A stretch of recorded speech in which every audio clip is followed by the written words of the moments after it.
नमस्कार मित्रों, आप सभी का स्वागत है 8 अप्रैल 2022 की करंट अफेयर्स की महत्वपूर्ण क्लास में। आप सभी मित्रों का हार्दिक स्वागत। इसमें आपको पूरी पीडीएफ का जो टेलीग्राम लिंक है वो आपको दिया गया है रियल न्यूज़ के नाम से।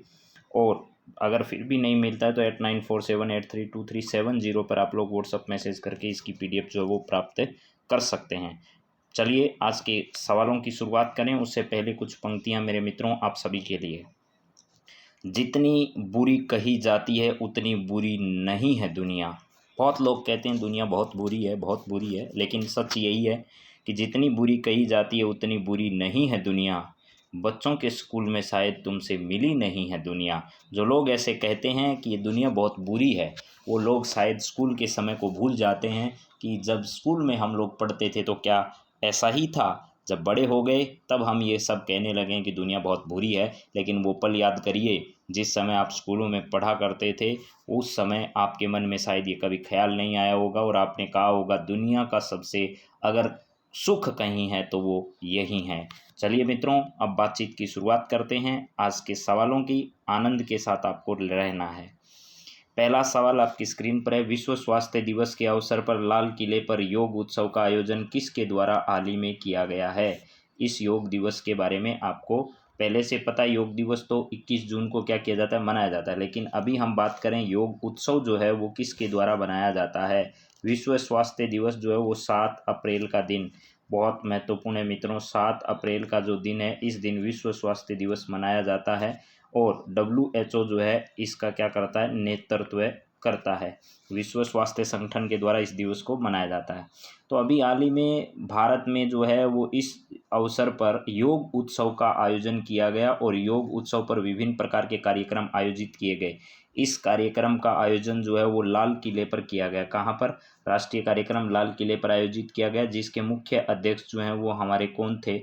ओम बिड़ला जी इसके अध्यक्ष थे। ओम बिड़ला जो हैं, ओम बिड़ला राजस्थान के कोटा बूंदी क्षेत्र जो है यहाँ से वर्तमान में सांसद हैं और लोकसभा के अध्यक्ष हैं। ओम बिड़ला जी इस कार्यक्रम के अध्यक्ष रहे। तो यहाँ पर मैं लिख देता हूँ, अध्यक्ष इस कार्यक्रम के कौन थे? ओम बिड़ला जी थे। और अभी आपको बताना ये है कि यह किसके द्वारा आयोजित किया गया। स्वास्थ्य एवं परिवार कल्याण मंत्रालय मनसुख मांडविया के अधीन है, इसके द्वारा नहीं। सर्वानंद सोनेवाला के पास एक विभाग है जिसका नाम है आयुष मंत्रालय। क्या है? आयुष मंत्रालय है। इस आयुष मंत्रालय के द्वारा ऐसा किया गया है। यहाँ पर मैं दोबारा से लिख देता हूँ, आयुष मंत्रालय जो है, इस आयुष मंत्रालय के द्वारा इसकी शुरुआत की गई। और किसके पास है आयुष मंत्रालय? तो सर्वानंद सोनेवाल जो है, सर्वानंद सोनेवाल जो हैं इनके पास है यह है मंत्रालय। और इन्हीं की पहल पर यह कार्यक्रम जो है वो हाल ही में शुरू किया गया। तो इसके चीफ गेस्ट या इसके अध्यक्ष कौन थे? तो अध्यक्षता की थी ओम बिड़ला जी ने और सर्वानंद सोनेवाल इस मंत्रालय के मंत्री हैं। और आयुष मंत्रालय के द्वारा लाल किले की प्राचीर पर या लाल किले पर विश्व स्वास्थ्य दिवस के अवसर पर योग उत्सव का आयोजन किया गया। बस इतनी बातें याद रखनी है, इससे ज़्यादा चक्कर में नहीं पड़ना है आपको, क्योंकि आपके सवाल जो हैं वो करंट अफेयर्स की दृष्टि से यहीं तक महत्वपूर्ण है। चलिए अगली बात करते हैं। ऑस्ट्रेलिया और भारत चैम्बर्स ऑफ कॉमर्स के आयोजन में किस भारतीय मंत्री ने अभी हिस्सा लिया? यानी भारत में उद्योग जो हैं उन उद्योगों को बढ़ावा देने के लिए भारत और ऑस्ट्रेलिया के बीच में अभी हाल ही में चैम्बर ऑफ कॉमर्स की एक मीटिंग का आयोजन किया गया और इसमें भारत की ओर से किस मंत्री ने भाग लिया? तो हमारे उद्योग मंत्री कौन हैं आप लोगों को पता होगा। राज्यसभा के विपक्ष के नेता नहीं, पक्ष के नेता, राज्यसभा के नेता जिन्हें अपन कह सकते हैं वो हमारे पीयूष गोयल जी हैं। तो एक तो इनके पास कौन सा है? उद्योग मंत्रालय, उद्योग मंत्री हैं, प्लस इसके साथ साथ राज्यसभा जो है, राज्यसभा के नेता जो हैं वो भी कौन है साहब? ये हमारे पीयूष गोयल साहब हैं। तो इन्हीं के नेतृत्व में अभी हाल ही में जो है वो इस प्रकार का कार्यक्रम आयोजित किया गया है। डॉक्टर जितेंद्र सिंह हमारे विज्ञान एवं प्रौद्योगिकी मंत्री हैं मेरे मित्रों। क्या है? विज्ञान एवं प्रौद्योगिकी मंत्री, विज्ञान एवं प्रौद्योगिकी मंत्री, विज्ञान एवं प्रौद्योगिकी मंत्री जो हैं वो हमारे हैं। चलिए नरेंद्र सिंह तोमर जो हैं वो, नरेंद्र सिंह तोमर मेरे मित्रों ध्यान रखिएगा, ये कृषि मंत्री हैं। क्या है भैया? कृषि मंत्री कौन है? तो नरेंद्र सिंह तोमर वर्तमान में हमारे कृषि मंत्री हैं। प्लस इसके साथ साथ चलिए आगे देखते हैं, यहाँ पर राजनाथ सिंह जो हैं वो लखनऊ से आते हैं और वर्तमान में क्या है भैया, ये रक्षा मंत्री का प्रभार इनके पास है। रक्षा मंत्रालय का प्रभार किसके पास है, राजनाथ सिंह। और कहाँ से हैं, लखनऊ जो है वहाँ से वर्तमान में सांसद हैं। तो ये बात भी ध्यान रखिएगा। तो मेरे हिसाब से सारी बातें इसमें आ गई।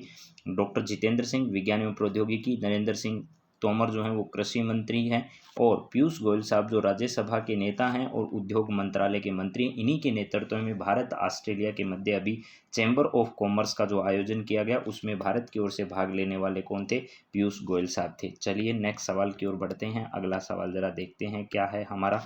अपना पोर्टल प्रसारित करें। मैंने अभी अभी आपको 2-3 दिन पहले पढ़ाया, अगर ब्रॉडकास्टिंग सेंटर जो उनके द्वारा इस प्रकार की पहल की शुरुआत की गई है, अपना पोर्टल प्रसारित करें, यह क्या चीज़ है ये बताइए। भारत में प्रसारण से संबंधित मोबाइल ऐप है।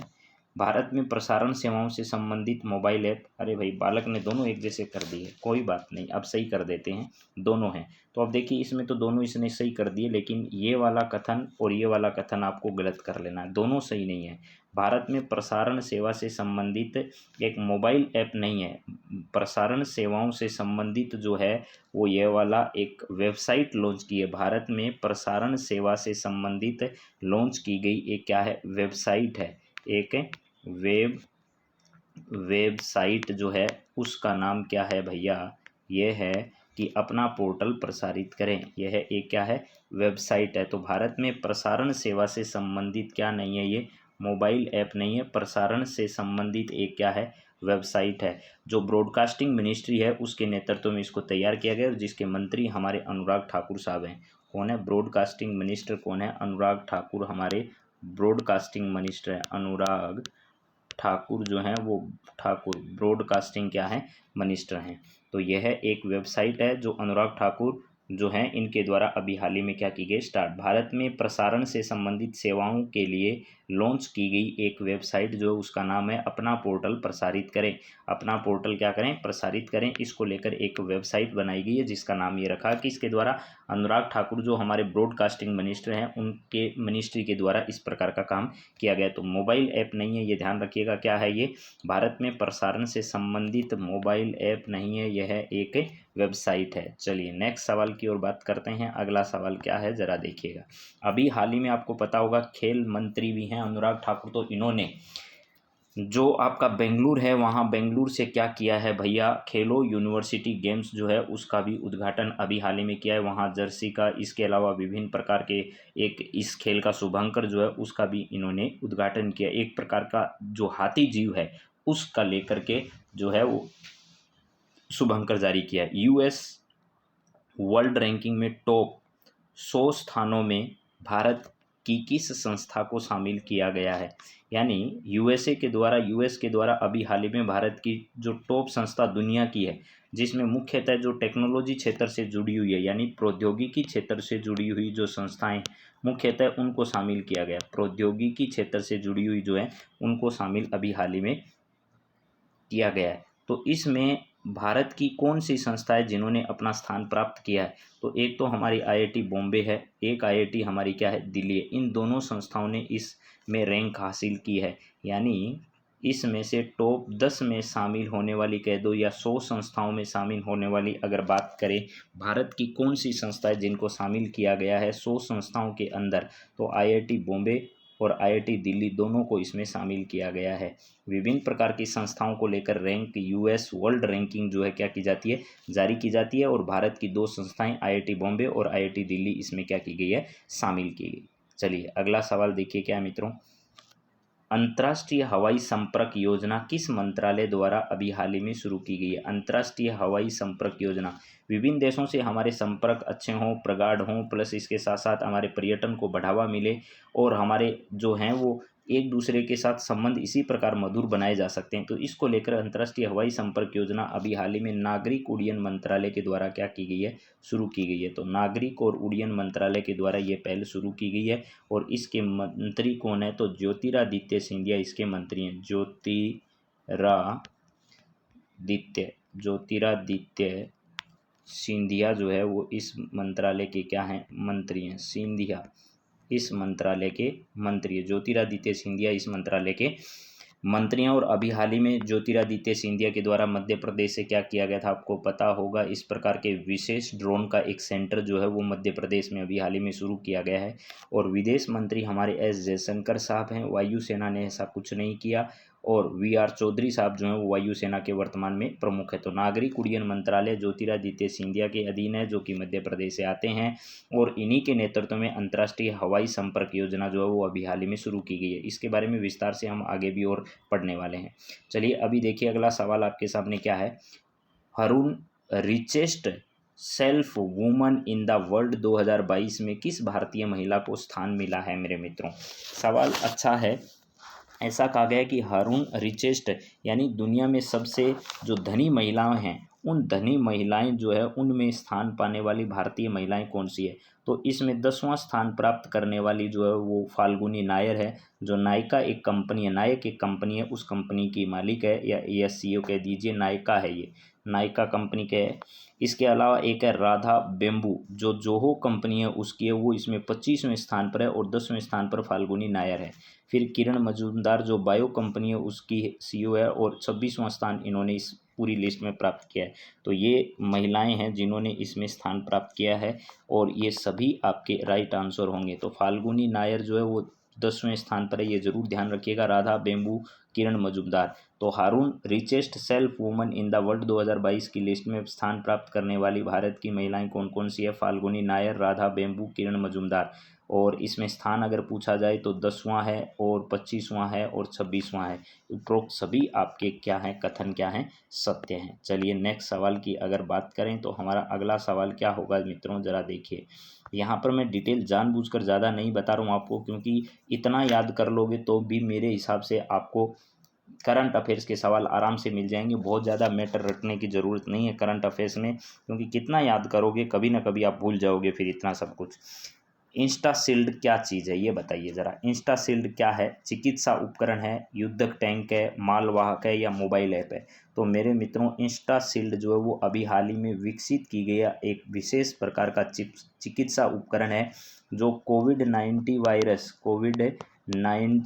वायरस और अन्य वायरस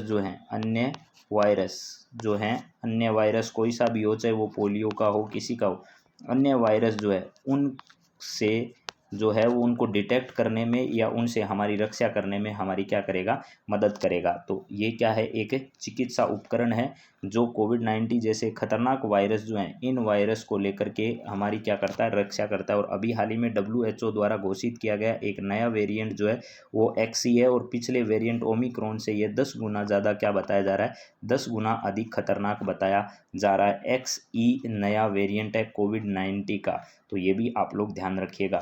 इंस्टाशील्ड क्या है, कोविड-19 जैसे खतरनाक जो वायरस हैं उनसे हमारी रक्षा करने वाला एक चिकित्सा उपकरण है इंस्टाशील्ड। चलिए नेक्स्ट सवाल देखिए क्या है अगला सवाल आपके सामने है। फोर्ब्स 2022 की सबसे अमीर व्यक्तियों की सूची में इसमें प्रथम स्थान पर कौन रहा है। दुनिया के टॉप अमीर लोगों के लिस्ट जो है वो जारी की गई, उसमें एलन मस्क जो है वो इसमें प्रथम स्थान पर आए हैं मेरे मित्रों, और जेफ बेजोस जो हैं वो इसमें सेकंड स्थान पर आए। भारतीय अमीर लोगों की अगर बात की जाए तो अनिल अंबानी रिलायंस की, और जो आपकी कंपनी है अडानी ग्रुप, उसके प्रमुख जो हैं वो गौतम अडानी हैं। और जयपुर का एयरपोर्ट इन्हीं के पास है। जयपुर का सांगानेर एयरपोर्ट जो है, जयपुर एयरपोर्ट जो है वो इन्हीं के पास है, लीज पर दिया गया है। तो अब एलन मस्क और जेफ बेजोस के बीच में लगातार टक्कर रहती है, और पहले स्थान पर अभी एलन मस्क हैं, टेस्ला कंपनी के मालिक हैं, स्पेस एक्स के मालिक भी हैं। ये कौन सी कंपनी के मालिक हैं, एक तो भैया टेस्ला जो कंपनी है उस टेस्ला कंपनी के भी मालिक हैं, प्लस इसके अलावा एक और कौन सी कंपनी है इनकी, उसका भी नाम ज़रा याद कर लो तो ठीक रहेगा। यहाँ पर ये कंपनी इनकी जो है टेस्ला कंपनी के अलावा आपको बताया मैंने कई बार, स्पेस जो एक्स कंपनी है उस स्पेस एक्स कंपनी के मालिक भी हैं। ठीक है, तो इसका सही जवाब जो है वो आपका क्या है, एलन मस्क है। एलन मस्क पहले स्थान पर, जेफ बेजोस दूसरे स्थान पर है। चलिए अगले सवाल की ओर बात करते हैं। अगला सवाल हमारा क्या है, भारत ने कृषि निर्यात का आंकड़ा कितना प्राप्त कर लिया। भारत ने अभी हाल ही में टोटल निर्यात जो है उसका 400 करोड़ से अधिक, 430 करोड़ के आसपास पहुंच गया। लेकिन आप 400 करोड़ भी अगर याद रखो, 400 करोड़ रुपए जो हैं, इससे भी ज़्यादा का ठीक है, इतने बिलियन डॉलर का जो है वो अभी क्या हो चुका है हमारा, इतने बिलियन डॉलर जो है इसका टोटल निर्यात हमारा हो चुका है। 400 बिलियन डॉलर जो है, बिलियन डॉलर करोड़ का जो है वो क्या हो चुका है, 400 बिलियन डॉलर कह दीजिए आप तो सीधा, 400 बिलियन डॉलर जो है इसका क्या हो चुका है, हमारा निर्यात हो चुका है मेरे मित्रों। तो अभी पूछा जा रहा है कृषि निर्यात का आंकड़ा कितना प्राप्त कर लिया है, तो कृषि निर्यात हमारा 50 बिलियन डॉलर के पार पहुंच चुका है। कृषि निर्यात जो है वो 50 बिलियन डॉलर का हो चुका है भारत का। तो भारत लगातार अपना निर्यात क्या करता जा रहा है, इंक्रीज करता जा रहा है। कोविड-19 के बाद भी ज़्यादा प्रगति इसमें देखी जा रही है। तो टोटल जो है वो तो 400 बिलियन डॉलर जो है उसका हो चुका है, और 50 बिलियन डॉलर जो है वो अकेले कृषि क्षेत्र का हमारा निर्यात जो है वो पहुंच चुका है। कृषि मंत्री हमारे कौन है, नरेंद्र सिंह तोमर हैं, नरेंद्र सिंह तोमर, ये बात आपको थोड़ी देर पहले, नरेंद्र सिंह तोमर। और अभी आपको राजस्थान की जो क्लास पढ़ाई जाएगी उसमें बताया जाएगा कि राजस्थान से जो हैं वो एक व्यक्ति हैं जिनको नरेंद्र सिंह तोमर का क्या किया गया, OSD बनाया गया अभी हाल ही में। चलिए ज़रा अगले सवाल पर बढ़ते हैं, और अगला सवाल क्या है ज़रा देखिए। भारत और किर्गिस्तान के मध्य में संयुक्त अभ्यास का आयोजन अभी हाल ही में कहाँ पर किया गया, उत्तराखंड में, हिमाचल प्रदेश में, उत्तर प्रदेश में, बिहार में। तो इसका सही जवाब क्या है, हिमाचल प्रदेश है। हिमाचल प्रदेश में भारत और किसके बीच में, किर्गिस्तान के बीच में अभी एक युद्धाभ्यास का आयोजन किया गया था। तो यहाँ पर उत्तर प्रदेश के योगी आदित्यनाथ हैं, बिहार में नीतीश कुमार है, उत्तराखंड में पुष्कर सिंह धामी नई सरकार बना कर आए हैं, और हिमाचल प्रदेश जो है यहाँ पर आपको शिमला यहाँ की क्या है, राजधानी, ये याद रख लीजिएगा। हिमाचल प्रदेश जो है वो मेरे मित्रों यहाँ पर भारत और किर्गिस्तान के मध्य इस प्रकार का संयुक्त अभ्यास जो है उसका आयोजन किया गया। क्वीन ऑफ द फायर जो है वो एक नया उपन्यास है। क्वींस ऑफ द फायर जो है वो क्या है, एक है उपन्यास है। क्वींस ऑफ द फायर एक उपन्यास है जो किसके द्वारा लिखा गया है, ये देविका रंगचारी के द्वारा लिखा गया है। देविका रंगचारी के द्वारा लिखा गया क्वीन ऑफ द फायर उपन्यास आपको क्या करना है, ध्यान रखना है कि आपसे पूछा जा सकता है क्वींस ऑफ फायर का संबंध किससे है, तो आपको बता देना है देविका रंगचारी का संबंध इससे है। अब चलिए अगले सवालों की ओर बढ़ते हैं, और किससे संबंधित सवाल हमारे सामने है। तो पहले विज्ञान से संबंधित कुछ सवालों की अगर हम बात करें तो आपको पता चलेगा कि प्रोटीन की दृष्टि से किस भोजन का जैविक मान सर्वाधिक होता है, सोयाबीन का, अंडे का, मांस का, मछली का। तो अंडा जो होता है, गोल गोल अंडा, ये अंडा जो है वो क्या माना जाता है, ऐसा कहा जाता है कि जैविक मान इसका जो है वो इन दिए गए ऑप्शन के हिसाब से सबसे अधिक किसका होता है, तो अंडे का जो है वो जैविक मान इनमें सर्वाधिक होता है। चलिए अगला सवाल ज़रा देखिए। बच्चों में सूखा रोग तथा वयस्कों में ओस्टियोपोरोसिस, एक होता है ओस्टियोपोरोसिस, एक होता है ओस्टियोमलेशिया। तो ओस्टियोपोरोसिस जो है, ये दोनों रोग किस का कारण क्या है, तो विटामिन डी की जो कमी है, विटामिन डी की जो कमी है, विटामिन डी की कमी, इस कमी से ओस्टियोपोरोसिस जो है वो होता है। तो ये हड्डियों से संबंधित रोग है। तो ये विटामिन डी की कमी से होने वाले क्या हैं, रोग है, विटामिन डी की कमी से होता है। चलिए ज़रा नेक्स्ट सवाल की ओर बढ़ते हैं, देखते हैं अगला सवाल क्या है। दूध में विद्यमान सेकेराइड कौन सा है, तो दूध में लैक्टोज सेकेराइड जो है वो पाया जाता है। आपको पता होगा लैक्टोज जो है वो पाया जाता है किसमें, दूध में। ये सब सवाल जो मैं आपको करा रहा हूँ मित्रों, हर भर्ती परीक्षा में पूछे हुए सवाल मैं आपके सामने लेकर आ रहा हूँ। किसी न किसी राजस्थान की भर्ती परीक्षाओं में ये सवाल सब पूछे हुए हैं, और इन्हीं में से घूम फिर कर सवाल वापस आते हैं। एनीमिया रोग किसकी कमी से होता है, एनीमिया जो रोग है वो आयरन की कमी से होता है, आपको ये पता होगा। आयरन की कमी से होने वाला रोग कौन सा है, एनीमिया, यानी लोहे की कमी या आयरन की कमी से होने वाला रोग कौन सा है, आपका एनीमिया है। इसके बाद रोटी सबसे अच्छा स्रोत है किसका, कार्बोहाइड्रेट, कार्बोहाइड्रेट जो है इसका सबसे अच्छा स्रोत जो है वो रोटी है। और इससे भी अच्छे स्रोत की अगर बात करें तो जिसको आजकल ओट्स कहते हैं अंग्रेजी वाले लोग, तो आप लोग जानते होंगे कि दलिया जो हमारा होता है वो सबसे अच्छा स्रोत होता है कार्बोहाइड्रेट्स का। फिर है लैक्टोज बना होता है, लैक्टोज ग्लूकोज और ग्लेक्टोज का बना होता है, ग्लूकोज और ग्लेक्टोज का बना होता है आपका लैक्टोज। लैक्टोज किसका बना होता है, आपसे ये पूछा जा रहा है। ये सवाल बहुत इंपॉर्टेंट है, पूर्ववर्ती परीक्षाओं में आए हैं और आगे फिर आएंगे। तो ग्लूकोज जो है वो ग्लेक्टोज और ग्लूकोज का बना होता है लैक्टोज। चलिए नेक्स्ट सवालों पर बात करते हैं भैया।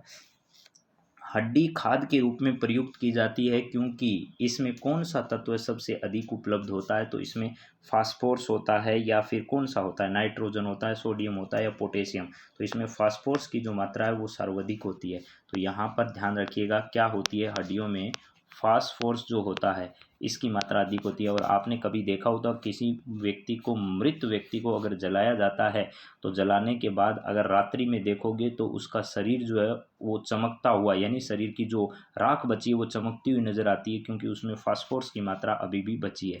सोयाबीन में काफ़ी मात्रा में होते हैं, सोयाबीन में काफ़ी मात्रा में होते हैं। तो सोयाबीन एक प्रकार की दाल है और दालों में सबसे ज़्यादा क्या होता है, प्रोटीन। और प्रोटीन में सोयाबीन की जो दाल होती है या सोयाबीन जो होता है, सोयाबीन की बड़ी हो जाए उसमें भी सर्वाधिक होता है। तो प्रोटीन की प्रचुर मात्रा इसमें पाई जाती है। चलिए मित्रों आगे बात करते हैं। अभी राजस्थान के ये सब आरएस भर्ती परीक्षा से जुड़े हुए सवालों पर मैं बातचीत कर रहा हूँ।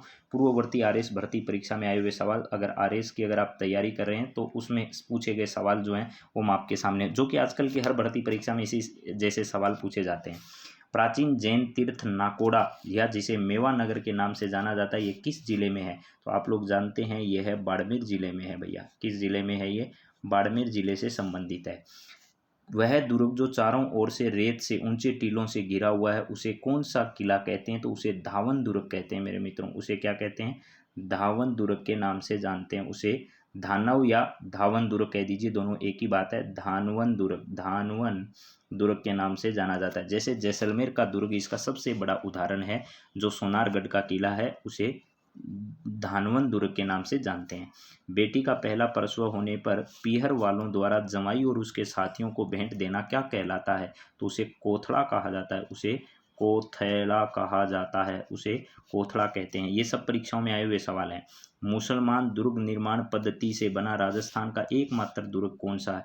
तो आपने पढ़ा होगा अकबर का किला, जिसे अपन कहते हैं मैगजीन दुर्ग के नाम से जानते हैं। जिसे मैगजीन जो किला है, मैगजीन दुर्ग, जिसका निर्माण किसके द्वारा करवाया गया था? अकबर के द्वारा करवाया गया था, ऐसा कहा जाता है। अजमेर में अकबर द्वारा इसका निर्माण करवाया गया था। चलिए नेक्स्ट सवाल की ओर बढ़ते हैं।